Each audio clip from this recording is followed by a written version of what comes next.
Hello, it's Peter Wright and Kathleen Beauvais in Ontario with episode number 170 of the Yakking Show. This is the show to awaken you to new perspectives for the changing world we are finding ourselves in. And it's certainly changing every day. There's something new at the moment. And it's not my job to introduce guests. So first, let me welcome my co-host, Kathleen Beauvais in Waterloo, Ontario, on a really lovely spring day. We're making the most of this. So welcome, Kathleen.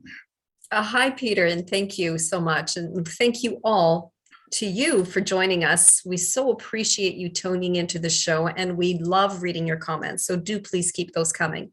And if anyone out there is interested in being a guest on the show, please don't hesitate to reach out to either Peter or myself. And as Peter mentioned, we have another special guest with us today. His name is David Sterling. Hello, David. How are you today? Welcome to the show. Hi, Kathleen. Hi, Peter. Thanks for having David. me. Now you're coming to us from near the Chicago area. Yeah, Chicago, Illinois. Oh, all right. Now you are a veteran of Sony. Today, you're going to be talking to us as the COO at Good-Gaming Inc., a creative gaming brand, and we're going to get into that in just a little bit. But first, for our audience, can you tell us a little bit about your background and how you came to get involved in the gaming industry? Yeah, I've been in the entertainment business most of my life. Started out on the technology side, working with emerging technologies to integrate into entertainment experiences. So early on, I worked with what was an emerging technology, fiber optics, to transmit video and audio nationally and internationally. I built systems that transmitted video to television stations and radio stations for the audio side. I then joined Sony Pictures in business development, where I helped build out their home entertainment package media releases. So I worked on the DVD platform when that came out in '98 is when I joined Sony. My group built the hardware, interfaces with the software. So we built out the menuing systems and things like that. I created video game publishing units within Sony, a bunch of other business development initiatives, mostly focused on utilizing those emerging technologies and creating new types of interactive experiences for the end consumer. So for instance, I was involved with PlayStation Home, which was a 3D virtual world on the PS3.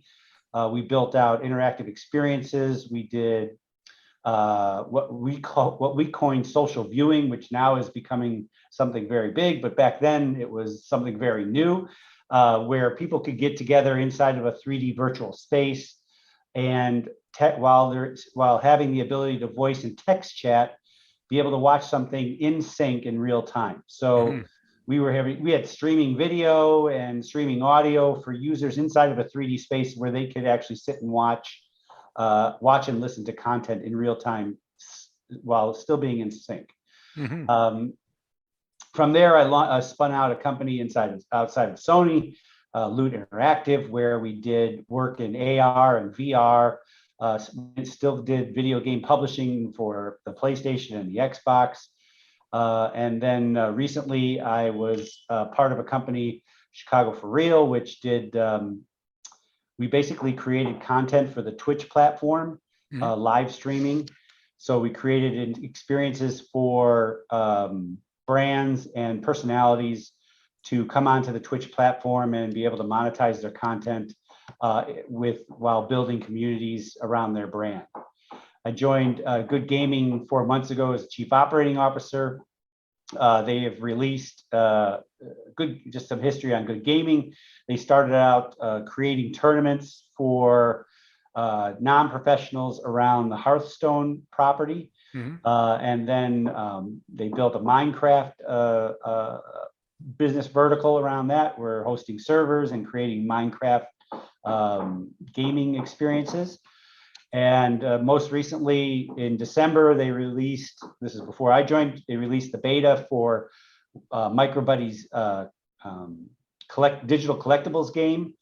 And then we recently, actually about a month ago, we finally finished up the beta sequence of that game and released it into the final version.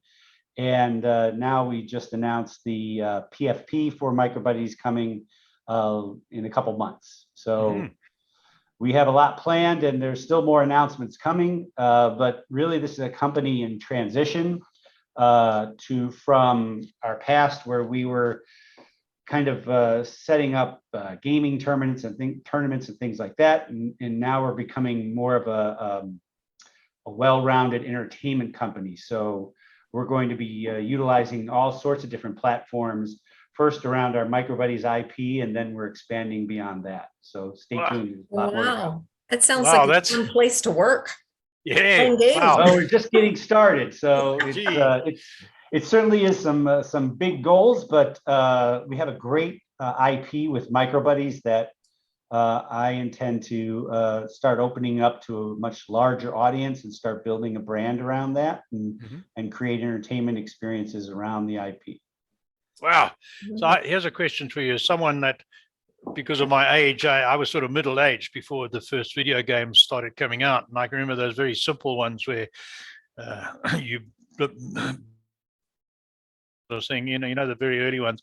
So when you were in the DVD era, when you were developing DVD platforms and all that technology for Sony, did you ever believe or think that online gaming, to use a broad sort of term for it, would get as big as it is now? Was that part of your imagination? It was really a pinnacle moment in the platform when you start talking about, because I grew up at the very beginning of video gaming, video gaming, right? So the transition from arcade to the Atari and the television and things like that, where, you know, you went out to the store, you bought the game, you brought it home, you started playing it. And really that was the extent of the experience. Yeah. The whole social side of experience was still in the arcade, where, you know, that was where, you know, kids of that time, that was their social mechanism. But once that Ethernet port came on the back, you know, was included in the back of the PS2 and the Xbox, that really changed everything. I mean, PC was already there for, you know, in the beginning, but it was opened up to a much greater audience when you now were part of a network. Your game was part of a network, and you had shared experiences. And this goes back to, then you have things like when it went from the PS2 to basically when it was just more like leaderboards and things like that, to real-time social experiences like with PlayStation Home, and Netflix actually did a similar thing on the Xbox. It didn't go very well. It wasn't very successful, that shared viewing thing. Right. But when you get into real-time gaming and real-time content sharing, content experiences, that really changed everything for gaming. I mean, it became, you know, what it is today. It's you know, the dominant entertainment platform for humans. I mean, more people play games than pretty much do anything else. So, and it's nonstop. My daughter, as a matter of fact, last night showed Call of Duty now has Godzilla and King Kong involved in their multiplayer gaming, which is a great move for, you know, for those platforms, because it brings a whole new spice to the gaming experience. Sure. And that just leads to more sharing, right? And social media is just that mechanism to be able to share those experiences with others. To your question, it changed everything. You know, once you start integrating social into any kind of experience, it's changed forever. There's no going back either. You're not going back to that singular experience. So that's, in essence, that is what's going to happen with crypto. And I say crypto, but when I talk about crypto, I talk about these digital collectibles, right? Right. You have that, say, if you mirror that back to gaming, it's the same type of experience that came with the PS1. It was just one-to-one thing.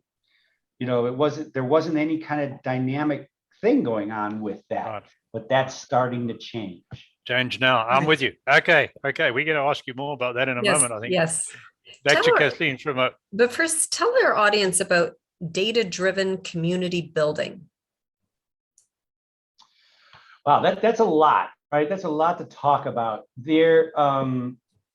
What's important about, first of all, it's know your customer, right? First, you have to know who your customer is, because if you set up the wrong kinds of experiences, your customer is age X, and if you're setting up experiences and you're setting up communication for age Y, you're really going to miss the boat. Mm-hmm. And some would think that, for instance, crypto is really more of a young person's experience, but it really isn't. I mean, when you start with digital collectibles, that's more people, that skews a little older, is what we're seeing, right? You're seeing people with disposable income that want to take some of that income and move into, I wouldn't say riskier, but it is more of a challenge to see if, in terms of an investment, right? Because digital collectibles, I can go on a long time about collectibles, and I don't mean to change the subject around the demographic, but I think it speaks to it. When comic books, I grew up collecting comic books, right? And I didn't buy those comic books because they were collectible. I bought them for the stories, right? As a kid, I was reading the comics for the stories. And then those stories went from one book to another book, is the next book, and all of a sudden you had volumes of the story went over 3, 5, 7 different books, 7 different numbers of the same title, but also cross different titles. And that story became very beloved by the people that were reading it. Flash forward 20, 30 years, and now that story, that book, those series of books or individual book, is very collectible because of my experience, the reader's experience back when they were a child. That's right. Yep. So if you don't create that, if you don't have that data to your customer and understand who they are and tailor the story behind your collectible, because just because there's one doesn't mean it's rare. It's rare because of the story that's behind it, and the time that the publisher of that collectible spent to build the story around it for the user and develop that connection to the collectible itself. And then you just let time do its job, right? And you keep building that story. So now the first release of that collectible means something to you 10 years from now because it's part of a bigger story, part of a bigger collection, and it only, that creates rarity. Right. So does a child understand that? Does a child understand that this thing is going to be collectible because I like the story? No, it doesn't happen that way. Not yet. That child has to grow up to understand, I loved reading that entire run of that comic book or whatever it is, or digital collectible NFT, because it's tied into this whole infrastructure of the stories behind the characters, and they're strong characters and they meant something to me when I bought it. Now it's collectible to a group of people that one have disposable income, and they're just older people. A child, a teenager, it's not going to understand that. So you have to know your audience in order to build that story so that becomes a collectible. Just because it's 1 or 10 or 1 of 10 or 1 of 1, or that's just a number. Right. It's really the story behind it and what you've done with it for your audience that makes it collectible. Right. That makes a lot of sense. And when you think of examples of that, you're absolutely right. Yeah. So the idea is, what we're doing is we're making sure that we build that story rather than just release items that have low numbers. That doesn't create a collectible. No. Right. Yeah. Maybe we can just take a little kind of a detour with our questions, and because you've brought it up, if that's okay, if you can tell our audience what NFTs are. So it stands for non-fungible tokens, but it's a new concept for a lot of people out there. Can you define it? Well, sure. Well, I'll try. Right. I'll try. It's just like anything else that is a collectible, but in this case, it's a digital collectible. In our case, it's a picture of something that we've created, or we've given the user, in our case, we've given the user the ability to create it. So they've created their own character, which is tied to them, which they have a bond with because they're the creator. But it's in a digital realm rather than a physical realm. And it really doesn't have, like, for instance, it doesn't have a pinned value. The value is all perceived, meaning it's a low in number, and it's traits that make it up. So an NFT is really a digital representation of a collectible that doesn't have a staked value, meaning that value is whatever it is perceived to the user and the community at large.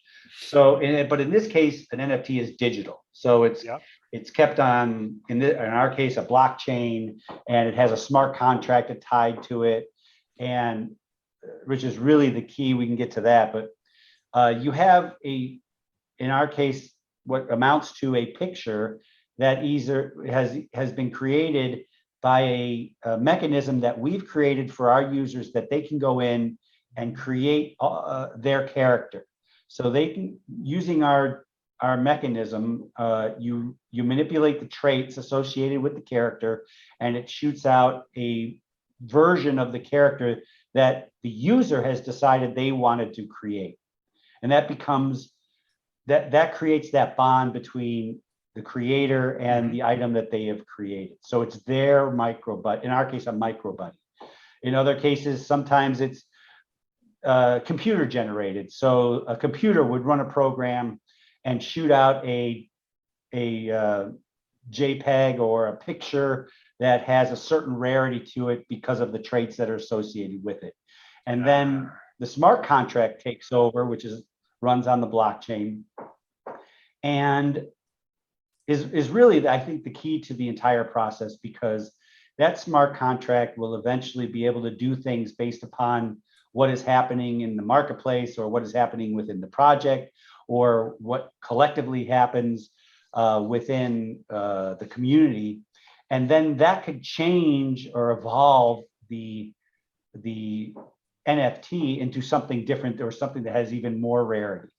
But again, back at the heart of the whole thing is, what is that story that drives that value of this digital collectible? So no longer is, let's say you go online and you download this picture of one of our water bears, for instance. That really has no value to it, because the original is staked to that smart contract, and is staked to that user that owns it. So that ownership and traits associated with that original IP belongs to somebody. Yeah, you could download the same picture, but it's not the same thing. For instance, I would look at something like a reprint of a comic book is similar to what I'm talking about. Yes, you have a version of it, but it is not the original. Not the original, right? Okay. So depending on the mechanism that's used to create, in this case, the picture or the video, I'm sure as this technology evolves, you're actually be able to create video from all these different traits of a project that'll shoot out a version of a story, for instance, that will be unique to that person who created it and that file. So you may have a different ending to a story, or a different part to a story, or something like that in the future. One thing's for sure is that the key to the entire process, in my opinion, is that smart contract, because that creates variety and differentiates whatever comes out, or whatever, as time goes on, what happens with the project, based upon what has been happening to the project. Okay. So I got to ask you to expand a little bit on that one for my sake as well as our audience. Sure. This is more complex, and an NFT refers more to a digital creation that's evolving than, say, let's say this, we found a lot of people found a huge amount of value in this show that we're doing right now. In this 30-minute interview with David, we think, wow, people are going to pay money for this. But we could license that out, but turning it into an NFT is something totally different, correct? Yes, because it would be an original to one the purchaser only, right? So you could license it, they would take that and reproduce it other places, but where is the ownership? That's the key. Right? So let me go on a step. If we invited one guest to participate in this show, we had one guest who asked you a question, that would make it entirely unique for that person. Right. So that would have value to him, which he might pay for, and could secure it as an NFT. In this episode, correct. Yeah, correct. Because he's the only person who's ever going to participate in this particular episode. That's correct. And you see it with what the NBA did with certain plays that have come on during games. Like, you own the NFT of that play. So that play is, you could watch that play on YouTube, but you don't own that little digital collectible of that play. That was historic in its time, right? So that could have value in the future. So like a baseball card, but digitally. I'm having trouble understanding where the value comes in. So I understand that they would own that little piece of video footage, but the fact that you own it, but everybody else can see it. Right. Where does the value come in? Well, where does the value, I'll pose the question back to you, Kathleen. Sure. Where does the value of anything come from? Well, I would say it's because somebody really wants that. People's perception. Right. Perception, Right. If let's say I go back to comic books, the first appearance of Captain America, let's just say, which is a character in the Marvel universe, is Avengers #4. And why is that valuable to anybody? I mean, it's a comic book that came out in, I think, 1964. Captain America, first appearance of him, but because of what's happened since then, Captain America is such a iconic character. It's his first appearance, and you're seeing that as Marvel goes on. These books that are coming out, it's the first appearance of Doctor Strange, for instance, or something like that. That has a movie coming out, right? So why is that valuable? So it's his first appearance. So what? Well, that has no value to somebody who says that. Who cares? I don't care if it's the first appearance. I don't care if it's his 10th appearance. But a fan is going to care, and that creates the value in it, right? You can't create value without creating the perception of value first within a group of people, because otherwise it's just a number, right? There's probably 100 of those comic books left of Captain America #1, and they're in various degrees of quality. And the one that's in the best quality still is the one that's worth more, but it's only worth what somebody is willing to pay for it, just like anything else in our society. Sure. Why do people spend a ton of money on shoes? They just wear out, right? Because they want, it's all about status and identity, right? I own Captain America 1. I own the original Michael Jordans. All that is flexing for everybody else around you. That creates that perception of style, value, importance, all those kinds of things that we value as we communicate to each other, right? So I'm walking around with my version 1 of Air Jordans through an airport, which I do have a pair, but I don't wear them to the airport. But somebody could see that and go, holy cow, he has a pair of Air Jordans, the first series. That creates value to the person who has that Jordans. Otherwise, they're just an old pair of shoes to somebody else. That's right. That's right. I think cars are an even more glaring example. People will pay millions for an old rare Ferrari, and yet a Mustang out of the Ford showroom for under 100,000 is going to perform better, go around corners better than some of those early ones. Better car all around. Right, all around. Because of the technology that's created, but that's not why people pay millions of dollars for those cars. I know.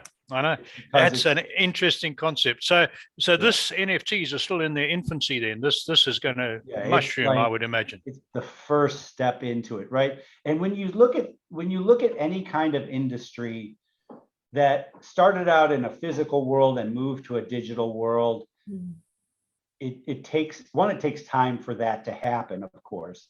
But once it starts moving in that direction, it's hard to stop. Oh yeah. And a perfect example is music, right? Yep. You have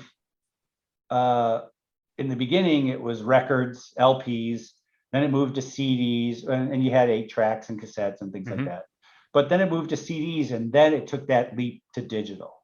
Now, who buys CDs anymore? Very rarely. But you know who buys CDs? Collectors buy CDs. Collectors, yeah. Collectors, right? I sold all my vinyl, which I regret to this day, because it's worth a fortune now. I know, Because me too. it never went away. Yep. It almost did. It almost became extinct. But because of this march into digital, those things became worth a lot of money. Now, going to something like NFTs, in this case, digital collectibles. I like to use the term digital collectibles because that's what we're making, and that's what they're trying to be. They're not trying to be a JPEG that you can just download off the internet. That's Sure. not a product, right? Mhm.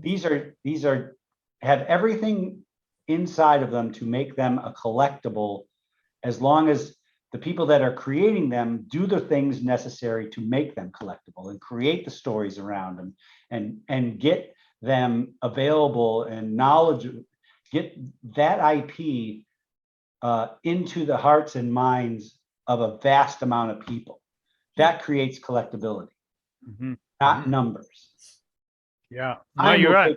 Time will take care of the rest. Right. Yes, Right? very You just much have so. to do the right things today when you release them, Yeah. in order to make them collectible in the future. And then you start getting prospecting. Then it's like, okay, they have the right strategy. This thing's going to be worth something. Just like when I was a kid, I loved superheroes, and I collected the action figures. But what was the first thing I did when I brought that home to play with it when I was a kid? I took it out of the box and destroyed the entire value of it. Yes. Put it out of the box. Today, you had some kids that never opened it, bought it, and just looked at it. Yeah. Those things are worth a fortune today. So the point is that digital collectability is going to move into a digital realm. It's just a matter of time, because once digital starts to seep into anything, it usually it destroys that physical world that thing was once in. Yeah. Especially you're in right. entertainment. Especially in entertainment. But even everything from cameras to fax machines to a whole lot of other stuff, same problem. As it's gone digital, the old technology's died. Yeah, And that completely. NFT now can be used by the owner the same way that a pair of shoes is used. Yeah. So my NFT is now a representation. It's a flex to those around me in the digital, like on Twitter, Facebook, TikTok, whatever. You'll see my water bear as a representation. That's my flex in a digital realm. Right. I know we're running out of time, but a very quick one. They are tradable, but what are the platforms for trading NFTs? Well, that's a great question. What has happened because of the popularity of this, and aside from what's going on in the market today, but it's obviously become very popular with a certain group of consumers. And to support that, marketplaces now have sprung up that have created a centralized area for people to go to see a collection, to see what's available. Like OpenSea is probably the biggest one. Heard of it, yeah. Yeah. So now those marketplaces are a centralized shopping area for people to go and check out collections, see what the floor price, which is the base price of the collection or the NFT is, and to be able to go shopping in a digital manner. So these marketplaces are going to be, they're already very large, but they're going to become kind of our central place to go shopping for digital goods that in the future are going to be a very important part of our society and the way that we go about transacting and communicating with each other.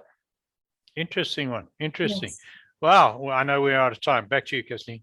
Yes, well, yes, I'm sorry that our time is short today, David, but That's we'd love to okay. have you come back at some I'd point. love to. Yeah. Love to. Yes. Well, Yeah. thank you for tuning for coming on the show today, and we thank all of you for tuning into our show. And once again, we love reading your comments, so please keep those coming. And until next time, everyone, take care. Bye-bye. Yeah. Goodbye, everyone.